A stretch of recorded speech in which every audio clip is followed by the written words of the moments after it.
Sánchez está en el momento en el que para mantenerse en el poder tiene que dar un paso más, pero tiene que dar un paso más que lleva a la federalización de España, porque los pasos previos que se han dado van encaminados ahí.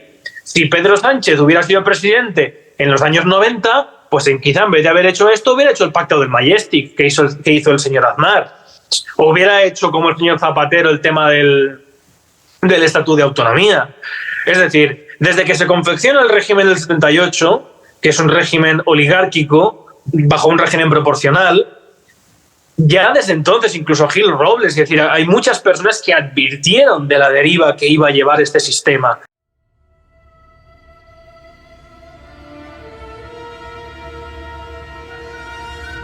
El periodismo más audaz. La información de aquello que de verdad está ocurriendo. Las voces más insumisas con los poderosos.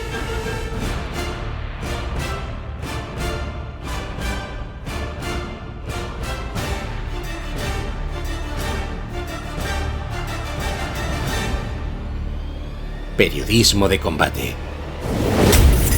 La Resistencia. Con José L. Sánchez.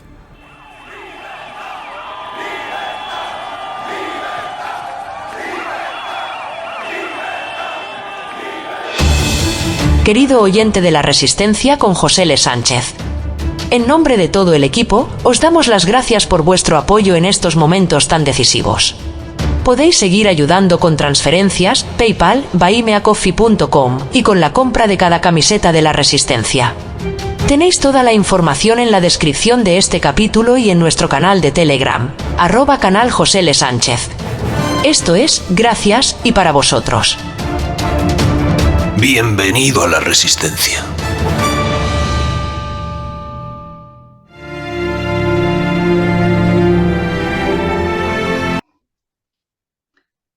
Querido oyente de La Resistencia con José L. Sánchez, bienvenido a La Mancebía, el programa donde Francisco Núñez entrevista cada semana a personajes infames pero decentes. En nombre de todo el equipo, Óscar Madrid a los mandos, Aurora Morte y Yagoba Iturrizar en la comunicación, a los micros Pachi Balaña, el coronel Rodolfo Sanz, José Antonio Ruiz de la Hermosa, el padre Custodio Ballester, Leacos Habla, Blanca White y desde ahora también nuestro compañero en La Resistencia, Fraguas, todos orquestados por el periodista en el exilio y director de este programa, José L. Sánchez. Os damos las gracias por vuestro apoyo en estos momentos tan decisivos. Si queréis colaborar en hacer posible este programa, tenéis toda la información necesaria en la descripción de este capítulo y en nuestro canal de Telegram, @canal José L. Sánchez. Estás escuchando la primera edición de esta sección que hoy se estrena en La Resistencia con José L. Sánchez, de la mano de Francisco Núñez, más conocido como Fraguas. Lo encuentras como Canal Fraguas en YouTube. Un camionero, un pensador, un comunicador, un disidente, pero sobre todo un patriota que ama a España hasta el dolor y que combate múltiples trincheras contra este bodrio legal, cuna de parásitos y genocida de la patria denominado régimen del 78. Y hoy, junto a Fraguas, Rubén Gisbert, abogado y jurista, pero sobre todo trevijanista, creador de la Junta Democrática de España, divulgador de las ideas de la democracia formal y denunciante de la partidocracia y de la corrupción intrínseca de un estado de partidos. Os dejo ya con dos infames pero decentes. Francisco Núñez entrevistando a Rubén Gisbert. Esto es La Mancebía. Esto es La Resistencia con José L. Sánchez. Bienvenidos.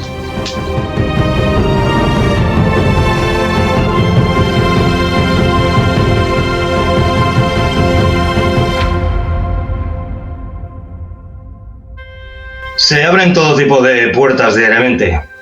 Son esos caminos que dice la costumbre que marcan el itinerario de Dios. Los caminos de Dios que son inescrutables, o infinidad. Infinidad de posibilidades que dice el ex Luthor enfrente de los cristales de la fortaleza de la soledad, para aquellos que no entendiendo la cultura clásica prefieren la cultura pop. Quizás quizás no.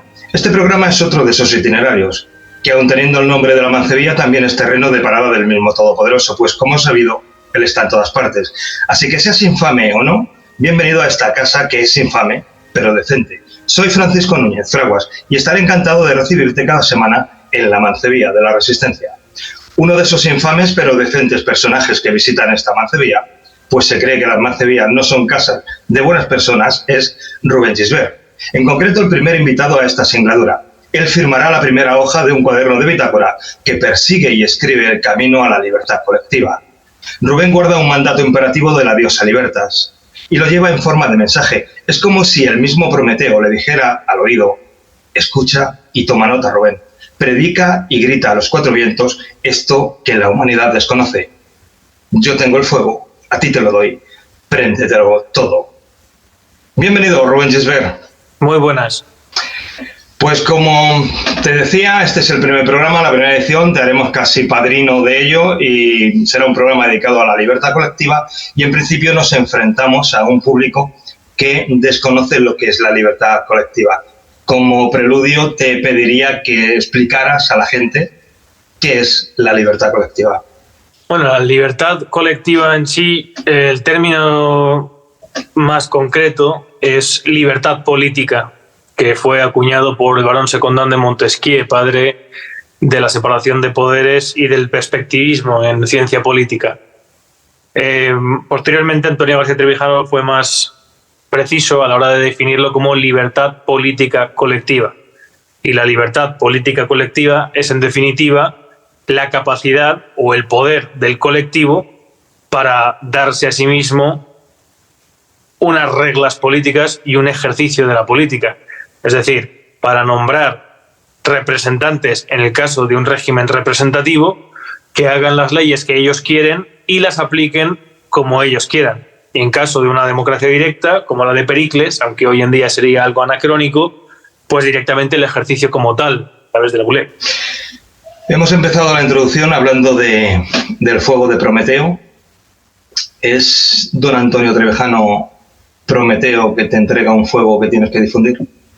No, Antonio García Trevijano es una de las personas más importantes de la historia reciente de España, como otras, y se le debe un sitio en la historia en la defensa de los principios de la libertad y de la democracia. Pero no es que sea portador de una antorcha o de una serie de, no sé, de un legado sagrado que haya que transmitir. No, don Antonio García Trevijano es una persona que consagró su vida a la lucha por la libertad y la democracia, y yo humildemente pues intento luchar por lo mismo, pero no me considero ni portador de ningún, ni pretendo recoger ningún testigo. Creo que los caminos deben darse en virtud de las ideas, no en seguimiento o en fidelidad ciega a las palabras de las personas, porque eso muchas veces nos puede hacer también provocar los mismos errores de nuestros maestros, o quizá también vernos limitados por la perspectiva y el momento en el que ellos ejercieron. La lucha por la libertad no es una cosa de estirpe, ni de recoger o tener la gracia bendita. Hay gente que sí que cree eso y a mí me parece muy bien, pero yo nunca he estado ni me parece pertinente participar de esa perspectiva. Luchar por la libertad es algo tan sencillo como creer que en España la política esté limitada y controlada, punto y final. Y ahí lo que hay que hacer es intentar sumar, unir y formar escuadras con compañeros que estén a tu lado, no por debajo. Tú tuviste la suerte de ser pupilo de don Antonio. Estuviste unos años cerca de él. Desgraciadamente, marchó. Si volviera, ¿qué crees que te diría? ¿Cómo vería, qué ojos pondría a la Junta Democrática? Pues no lo sé. Yo creo, en palabras de la gente que le trató mucho más que yo, de manera mucho más íntima, como Elena Bazán o Alberto Iturralde, ellos dicen que estaría muy orgulloso. En cualquier caso, don Antonio García, yo no creo que valga la pena, ni tengo interés yo en decir lo que pensaría o no pensaría Antonio García Trevijano. Yo actúo de acuerdo con mi conciencia y con lo que yo creo que es lo mejor. Bueno, a eso iba, porque digamos que era una pregunta retórica para que te autoanalizaras tú solo. Porque lo que es un hecho es que la Junta Democrática crece cada año exponencialmente. Sí, pero eso tampoco es gracias a mí, es gracias al fantástico y maravilloso equipo que tiene, de personas que de manera voluntaria y sin cobrar absolutamente nada, cada día hacen un esfuerzo muy grande para nutrir a la Junta Democrática de organización, de medios, de coordinación, repito, sin percibir absolutamente nada y manteniéndose de manera férrea al margen de toda financiación o dinero público y sin que nadie encuentre beneficio ninguno en esa acción. Es todo por una cuestión vocacional, que es mucho más complicado. Y en ese camino, pues la Junta Democrática, que es una asociación que simplemente recupera los principios por los que luchaba la Junta Democrática originaria, pues cada día trabaja y procura para que más españoles estén unidos en la resistencia contra este régimen de partidos y procurar que traigamos a España un régimen democrático y que establezca la libertad política para todos los ciudadanos españoles.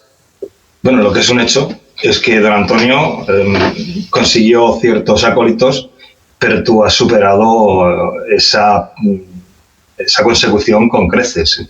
Son ya casi 17.000, si no lo superamos, ¿no?, los de la Junta Democrática. Bueno, yo no sé si el término... Vamos, el acólito es aquel que sigue en religión en virtud al catolicismo seglar. Es decir, a la hora de administrar una Eucaristía y de acuerdo con lo que dice un ministro de la religión.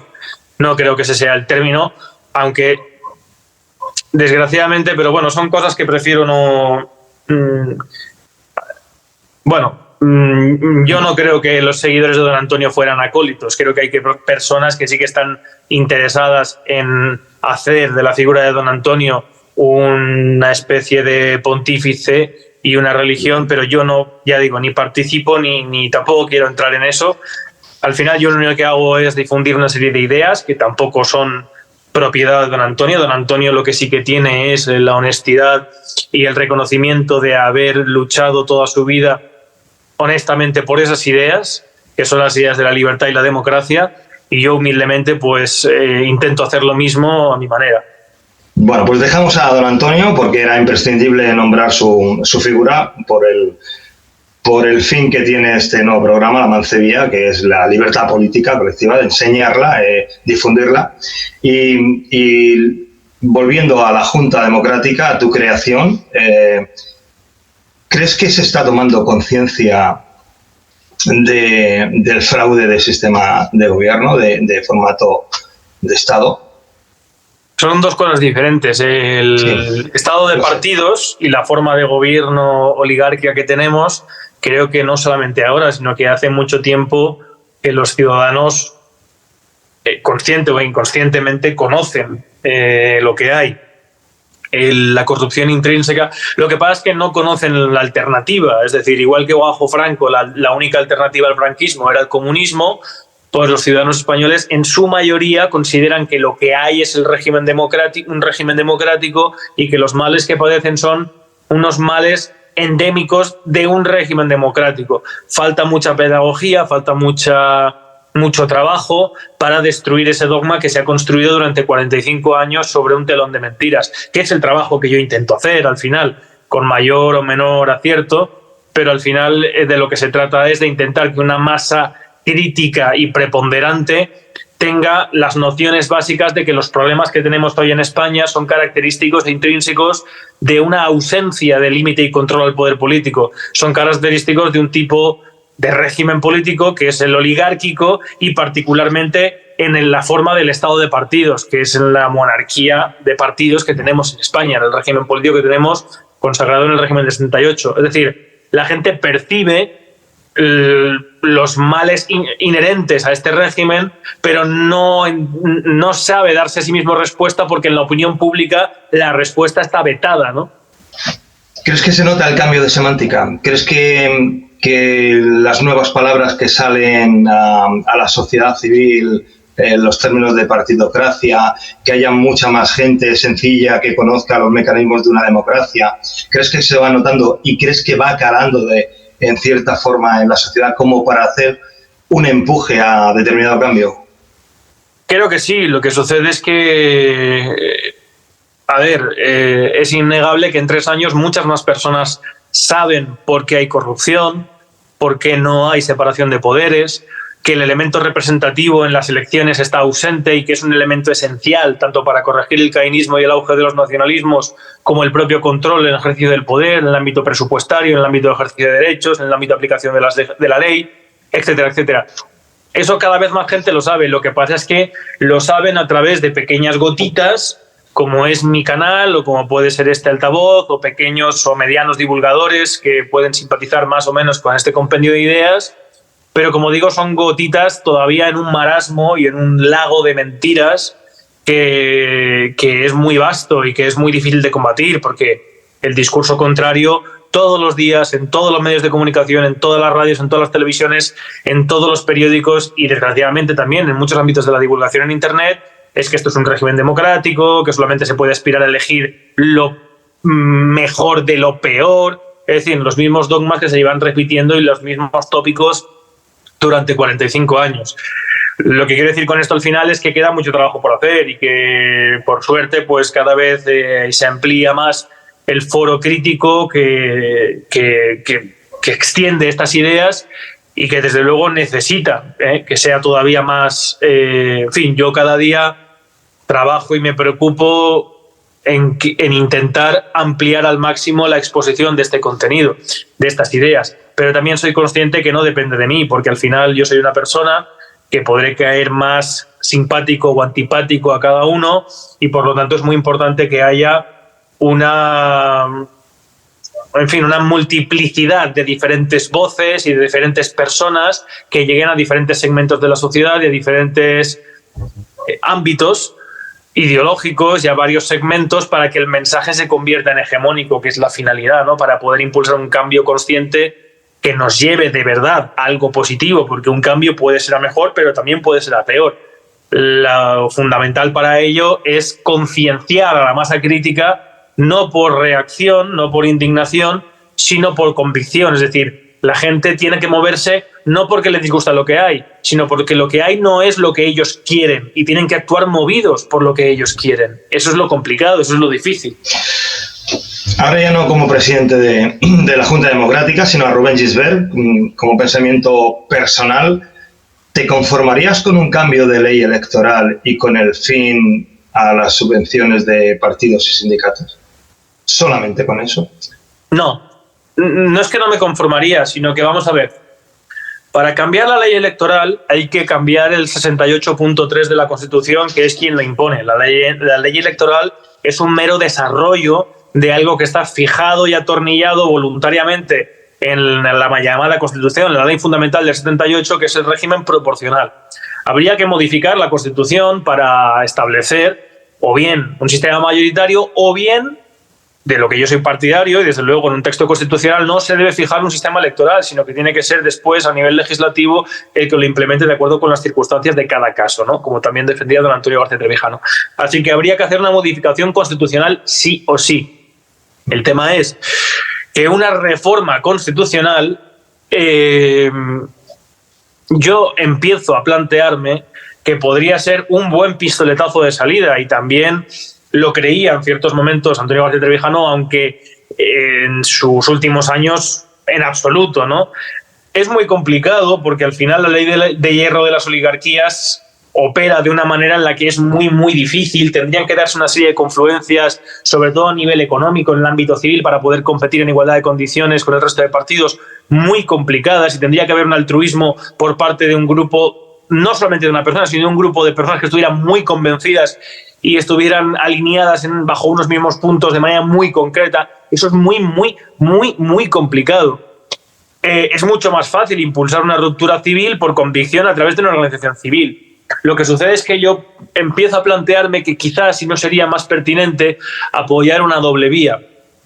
Es decir, un movimiento civil como es la Junta Democrática, que tiene su papel y que tiene que seguir desempeñando su papel, y al mismo tiempo pues no formar, pero sí apoyar algo con ciertas garantías de poder empezar a modificar lo que tenemos. Por una razón muy sencilla, porque la situación en la que se encuentra este país es una situación muy crítica. El problema es que no veo esa vía ni esa alternativa y no veo a nadie que la propugne que no quiera aprovecharse de alguna manera de las perspectivas y del establecer un tipo de cambio, ¿no?, interno. Cualquier persona en este país que ha hablado de reforma, al final ha terminado como establecía el propio García Trevijano y como establece también el propio Robert Michels, que era muy pesimista al respecto, pues reproduciendo el propio vicio del propio sistema, convirtiéndose en un engranaje más del mismo. No me conformaría con eso, pero sí que vería con, desde luego, muy buenos ojos que se impulsara de verdad una iniciativa en este sentido.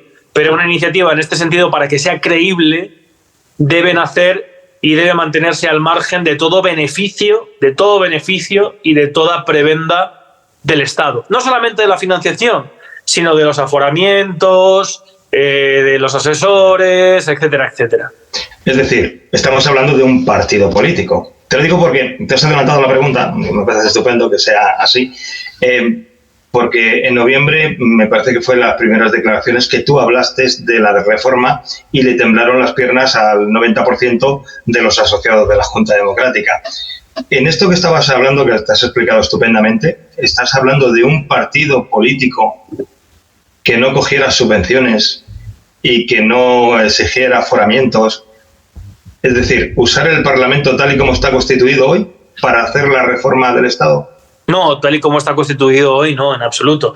Lo que yo dije en noviembre es que, vamos a ver, el camino que marcó Antonio García Trevijano de acción política es el camino que yo considero que es el más honesto, el más plausible, el más loable y el que se debe llevar a cabo. Lo que sucede también es que yo me planteo si realmente apareciera alguien, porque yo me conozco a mí mismo, yo sé cómo soy, pero no conozco al resto de personas, y yo me planteo, si apareciera una persona, en este caso, que yo pudiera confiar en que no se mete en esto por una cuestión económica o para salvar su culo de que le lleven a juicios o a historias o lo que sea. Es decir, alguien que de verdad, formado, instruido, conozca realmente los vicios de este sistema, proponga de manera concreta y de manera férrea e inamovible unos puntos de cambio o unos primeros puntos de cambio y se niegue y demuestre esa negativa a tocar cualquier tipo de prebenda o dinero del erario público, yo personalmente le vería con simpatía. Es simplemente lo que quiero decir. Es decir, yo lo apoyaría. Querido oyente de La Resistencia con José L. Sánchez. En nombre de todo el equipo, os damos las gracias por vuestro apoyo en estos momentos tan decisivos. Podéis seguir ayudando con transferencias, PayPal, buymeacoffee.com y con la compra de cada camiseta de La Resistencia. Tenéis toda la información en la descripción de este capítulo y en nuestro canal de Telegram, @canal José L. Sánchez. Esto es Gracias y para vosotros. Estamos hablando de un Milei que expandiera sus ideas a la libertad política. Sí, el problema de Milei es que, en primer término, en Argentina es más fácil propugnar un cambio como está haciendo Javier Milei porque sí que existe la separación de poderes. Es decir, en Argentina hay un régimen proporcional que imposibilita en la Cámara de Representantes que la Cámara de Representantes sea funcional, pero sí hay separación de poderes porque la elección del presidente se hace de manera completamente y absolutamente separada, lo que ha propiciado que Javier Milei haya podido presentarse directamente a presidente sin necesitar copar unas listas, como en España necesitaríamos que una lista tuviera más votos que Felipe González en su mayor momento. Eso es imposible. Entonces, pero claro, de la misma manera que los independentistas, como una enfermedad oportunista, están constantemente forzando una disruptiva del Estado hacia su beneficio propio, yo me pregunto si no podría también ejercer una fuerza que condicionara a las fuerzas políticas para obligarles a una constante y paulatina pérdida de su posición. Es verdad que es algo que no ha pasado antes en la historia, salvo casos muy concretos y siempre empleando o amenazando con la fuerza, como por ejemplo De Gaulle en Francia. Pero la situación de nuestro país es muy crítica y yo simplemente lo que quise decir en su momento es que yo no estoy enmarcado ni encardinado en defender una pureza de ideas o una iglesia. A mí me interesa de verdad el cambio y la libertad y la lucha política de España por la libertad. Yo quiero que España sea libre, pero también es verdad que estos pasos tienen que darse con una responsabilidad muy férrea. Las variables que entran en juego son muy elevadas. Los poderes contra los que se pretendería establecer este cambio son prácticamente invencibles. Estamos hablando de los bancos, del IBEX, estamos hablando de Bruselas, estamos hablando de la OTAN, estamos hablando de Estados Unidos. Estamos hablando de cosas muy, muy complejas, muy complicadas, y habría que moverse de manera muy inteligente, buscando otro tipo de apoyo, buscando, en fin, quiero decir, lo que simplemente quiero decir es que yo me sorprendo a mí mismo pensando en las posibles vías y alternativas, como cuando uno juega una partida de ajedrez. Es decir, cuando tú juegas una partida de ajedrez, tienes que calcular todas las posibles variables de tu posición, aun sabiendo que una posición te puede llevar a una posición comprometida o donde puedes perder una pieza importante, pero cuando te ves con el agua al cuello porque el otro está ganando, como es en este caso la clase política que le está ganando una partida a la nación y a través del Estado, el Estado está saltando a la nación.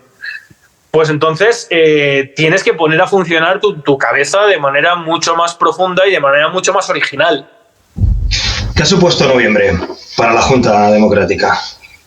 Nada en especial. Puedo decir, noviembre ha sido un momento en el que la Junta Democrática, bueno, sí ha supuesto algo muy importante. Nada en especial en el sentido de crecimiento, ¿no? La Junta Democrática sí que ha tenido un crecimiento importante por los actos de noviembre, pero no en la medida que todos quisiéramos. La Junta Democrática de hoy cuenta con 15.000 asociados.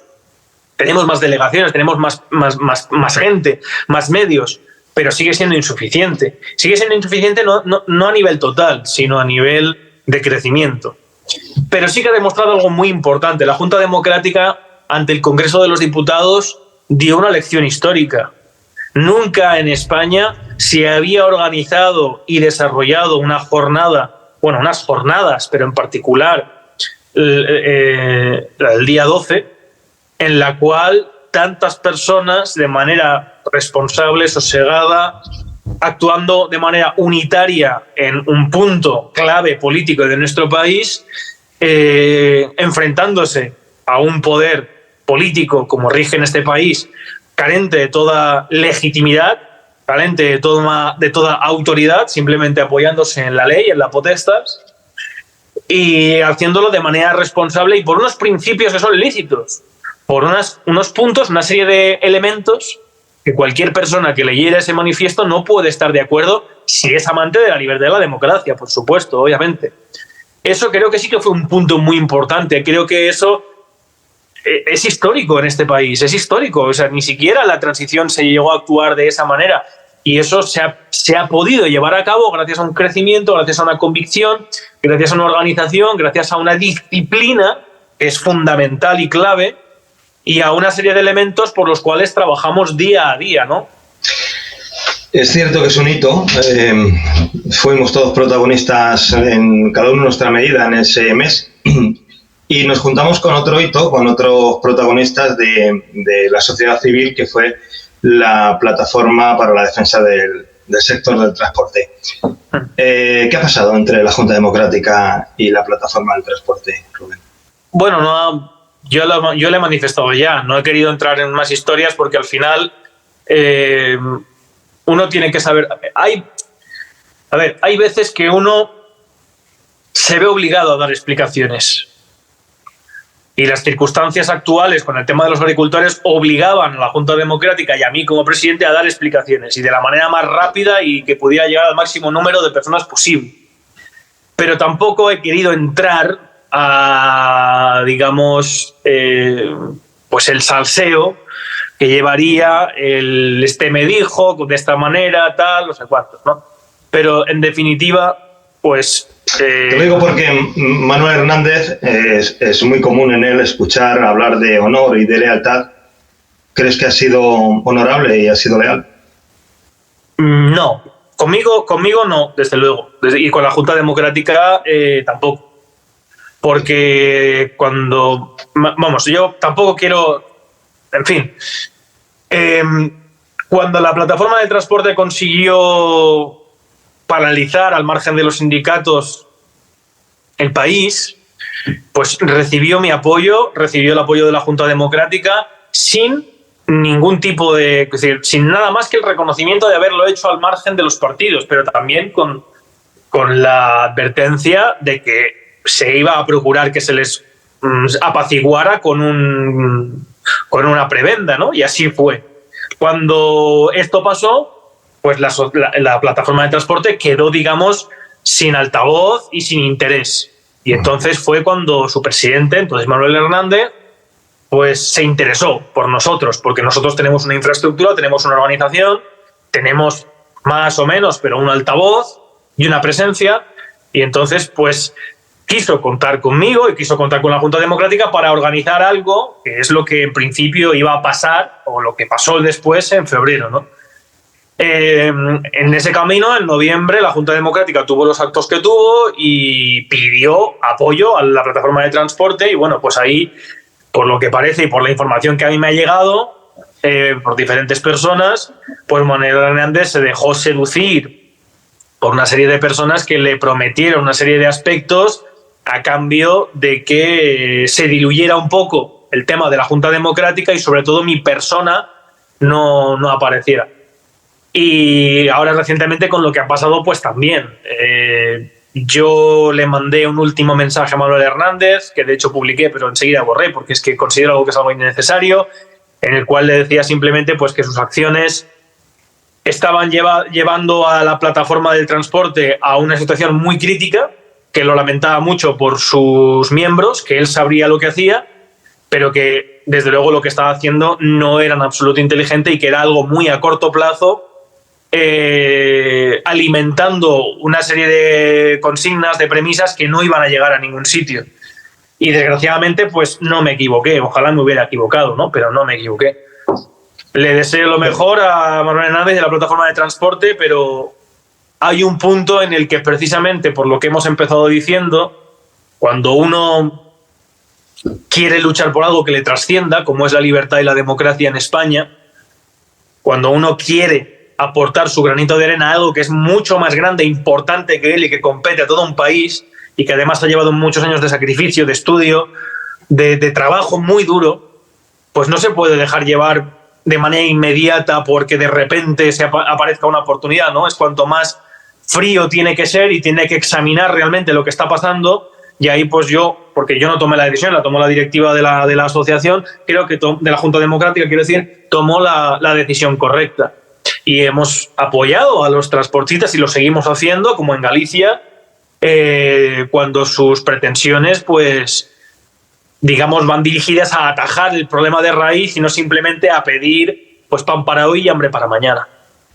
Correcto. Fui testigo de tu veto personal, o sea, eso estaba yo delante, y luego fui testigo del veto a la Junta Democrática en febrero, cuando determinados miembros que intercedimos por la Junta con Lola Guzmán dijo claramente que no quería a la Junta Democrática intervenir en esto. Y fue vetada directamente por Lola Guzmán. Bueno, yo no quería comprometerte a ti, pero tú eres una de las varias personas que me hizo participar, tanto de esto como lo de Luis Pérez, etcétera, etcétera. Pero son cosas que digamos que no prefiero no entrar más en esto. Ya he dado una explicación y el que no quiera fiarse de mí, yo puedo cometer y cometo errores, pero yo creo que en mis 3 años y medio de divulgación la gente sabe que no miento. También cuando he cometido un error no he tenido ningún problema en avisar en mi Telegram y en mi Twitter, oigan, me he equivocado o esta información que me han pasado no era correcta o lo que sea, pero decir yo algo que es falso y más aún con la finalidad de involucrar a un tercero, eso es imposible.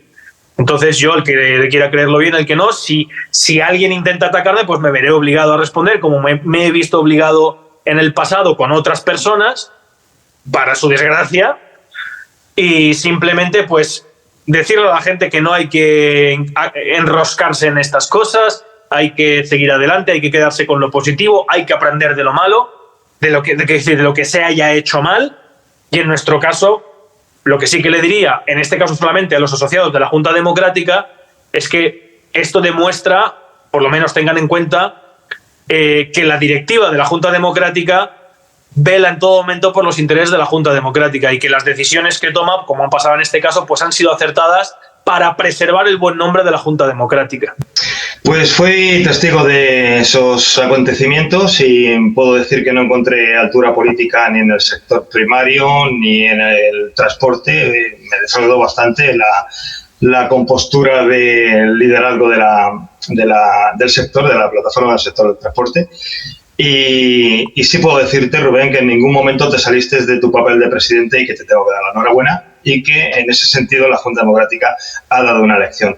Enhorabuena en lo que te compete y como última pregunta, ¿hay esperanza, Rubén? Pues sí, claro que hay esperanza. Hombre, a ver, yo lo he dicho siempre y lo he dicho en las asambleas, yo lo que espero es que la Junta Democrática sea algo que sea independiente de mí. También lo hemos oído a muchas personas, por ejemplo, Bukele en El Salvador, que es decir, cuando uno quiere construir una alternativa profunda de cambio y se granjea muchos enemigos, como es mi caso, sabe que en cierto momento pues puede desaparecer o le puede pasar algo o incluso, no digo que sea incluso provocado o en tema conspirativo, sino que puede tener un accidente de tráfico, puede pasar cualquier cosa. Entonces yo, para mí, mi calma, mi tranquilidad es saber que hay personas que van a seguir con este trabajo, que van a seguir con que esto crezca y que eso es pues eso es lo que a mí también me hace sentirme bien conmigo mismo, viendo que de alguna manera he contribuido a dejar un pequeño legado del cual yo me pueda sentir orgulloso, ¿no? Junto con otros muchos compañeros, tú mismo, que formas parte de la asociación y tienes un papel muy activo, etcétera, etcétera. Y eso, pues, creo que es lo fundamental y creo que es lo importante. Por suerte, hoy en día hay más personas que ayer y muchas más que hace un año que luchan cada día y que procuran en España que vivamos en un régimen democrático. Yo también aprendo y he aprendido durante estos años pues a no cometer los mismos errores que haya podido cometer, a hacer crítica, a tender puentes, aunque claro, la gente muchas veces no entiende que tú no puedes tenderle un puente a una persona que está intentando quemarte o quemar tu puente. Entonces a veces es complicado que la gente lo entienda, ¿no? Pero yo creo que por supuesto que hay esperanza y desde luego ahora más que nunca. La situación de España es una situación muy compleja, muy comprometida, muy difícil y es ahí donde tenemos que ser mucho más inteligentes y mucho más prudentes para mover nuestras piezas de la manera correcta. El paralelismo del otro día, te he dicho que te despedía ya, pero el paralelismo del otro día que hiciste con Churchill, maravilloso, es la misma situación, es totalmente análoga a lo que entonces ocurrió con lo que ocurre ahora con el independentismo.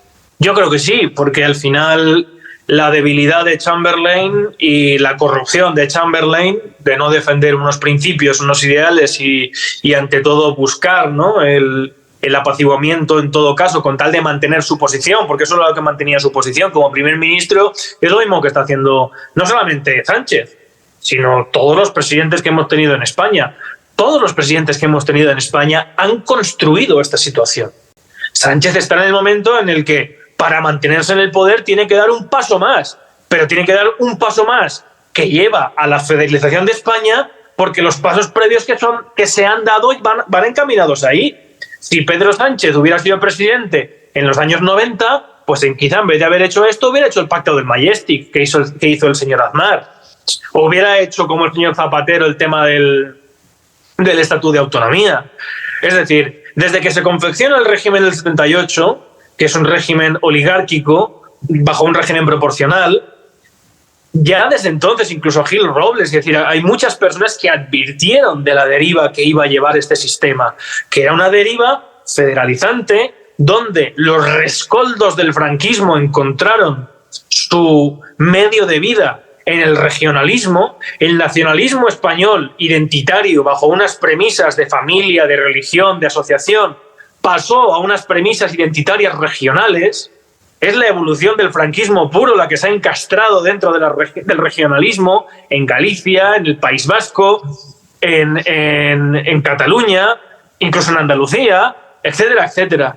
Y eso hay que combatirlo. Los pasos que se están dando hoy son los mismos que se dieron efectivamente cuando se firma aquel pacto entre Chamberlain y Hitler, que en un principio se aplaudió como una maravilla, como hay gente que aplaude ahora una maravilla la amnistía, pero aquellos que tenemos un ojo más afilado o que, bueno, intentamos advertir lo que va a venir, es comparable a la hecatombe que supuso a posteriori de la Segunda Guerra Mundial. Esto va a dar más alas al independentismo. Esto va a hacer todavía más agresivos a aquellos que han cometido agresiones contra los bienes jurídicos que violaron y que llevan violando ininterrumpidamente en España, y no solamente a nivel de hacienda, de identidad, de competencias. El sujeto político en sí español está siendo defenestrado todos los días por toda la clase política sin excepción, y esto da más alas todavía, porque se perdona aquel que teorizó en un principio sobre el indulto, que fue Francis Bacon, que fue indultado, ya lo decía. El indulto lo que hace es animar a aquellos que en un principio se contenían de no cometer un ilícito penal por aquello que les podía pasar. Pero es que la amnistía no es ni siquiera eso, es que es mucho más, es que es la supresión del delito, es la abolición del delito y la condena del juez. Entonces estamos en un momento, como digo, muy, muy complicado, muy complejo, y que aunque mañana se diera una ruptura por una mayoría de la ciudadanía española que quiere un cambio hacia la democracia, tendríamos un arduísimo trabajo contra estas semillas que se han plantado, que han crecido y que están destruyendo el tejido más sensible de un sujeto político, que es su conciencia de su propia existencia, aquello que le da propia identidad y razón de ser, que es la conciencia objetiva de pertenecer a un pueblo, de pertenecer a una colectividad, a un modo colectivo de vivir, con sus diferencias, por supuesto, con sus características, su riqueza, su diversidad, pero de verdad la gente no es consciente del momento en el que estamos y de lo que va a traer consigo esto. Va a ser durísimo. Si estás disfrutando del programa, haznoslo saber con un café. En buymeacoffee.com, La Resistencia con José L. Tienes la información en Telegram y en la descripción del programa. Esto último que has dicho, yo suelo decirlo, lo de la nación por motivos objetivos, suelo decirlo que una nación, un pueblo, está sujeto al principio del mito arquetipo, mientras que los nacionalismos son fruto de mitos tribales. Los mitos tribales no tienen núcleo intrínseco, no tienen razón de ser si no tienen un demonio enfrente, en este caso España, y creo que una vez que nosotros pudiéramos cortar un poquito las alas, solamente se diluiría porque no tienen esencia propia. Aún así, darte las gracias, decir que recordando el trabajo que hace la Junta Democrática, recordando palabras de Aristóteles, si la Junta Democrática su mensaje es el pensamiento condiciona a la acción, que es la propia Junta Democrática, la acción condiciona al comportamiento, que es todos los actos que hacemos, el comportamiento, si es reiterado, se convierte en hábito y costumbre, que es lo que condiciona un carácter, y el carácter condiciona el destino. Así que si seguimos trabajando como estamos trabajando, el destino de España será lo que tú has soñado, Rubén, lo que yo sueño y los que todos los repúblicos soñamos. Muchas gracias por atender esta invitación, gracias por apadrinar, digamos, la mancebía, gracias por ser un infame decente y llenar esta mala casa. Gracias. A vosotros, seguid así y quedo a vuestra disposición para lo que necesitéis. Pues espero que sean más ocasiones. Muchas gracias a todos aquellos que estéis escuchando, a todo este campo virgen, expectantes de oídos hacia lo que es la libertad política colectiva. Y un saludo al jefe, que nos hemos enterado de malas noticias, de que una biopsia traicionera portadora de la caja de Pandora ha llenado su vida. José Le, ánimo, estamos contigo y esperemos que tu recuperación sea total y pronta como suele ser. Eres un campeón y seguirás adelante. Muchas gracias a todos, bienvenidos a la Mancebía, un saludo de Fraguas y hasta la próxima. La resistencia. La resistencia. Si están escuchando esto, ustedes son la resistencia. Somos la resistencia. Somos la resistencia. Somos la resistencia. ¿Qué resistencia? El periodismo más audaz, con José L. Sánchez. El periodismo. La información de aquello que de verdad está ocurriendo. Las voces más insumisas con los poderosos.